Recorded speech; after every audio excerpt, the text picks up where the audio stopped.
পরপর মাত্র 3 দিন ব্যবহার করো এই রেমেডি।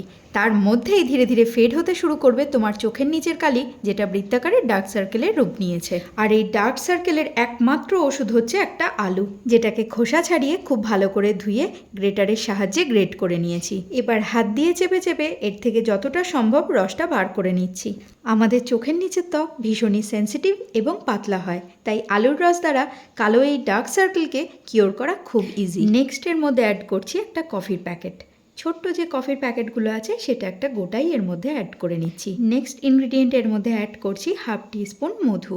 এবার সব কিছুকে খুব ভালো করে একবার মিক্স করে নিলেই তৈরি হয়ে গেল চোখের নিচে দেওয়ার জন্য একটা দারুণ জেল। এই আন্ডার আই জেলটা অ্যাপ্লাই করার আগে কিন্তু ফেস ওয়াশ অবশ্যই করে নিই। এরপর একটা ব্রাশের সাহায্যে খুব ভালো করে চোখের নিচে আস্তে আস্তে আমি এই জেলটা অ্যাপ্লাই করছি।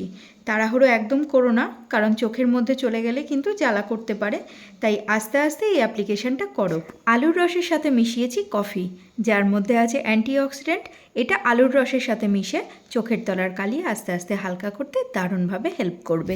আর এর মধ্যে মিশিয়েছি মধু, যেটা তোমার চোখের নিচের ময়েশ্চারকে লক করবে, কোনো রকম ড্রাই ফিল হবে না। এটা অ্যাপ্লাই করে 15 মিনিট রাখো, তারপর প্লেন ঠান্ডা জল দিয়ে মুখটা খুব ভালো করে ধুয়ে নাও। চোখের যত্নের জন্য পর্যাপ্ত ঘুম, পরিমিত জলপান এবং স্বাস্থ্যকর খাওয়া দাওয়া অত্যন্ত জরুরি। ভিডিওটা ভালো লাগলে লাইক, শেয়ার অ্যান্ড সাবস্ক্রাইব।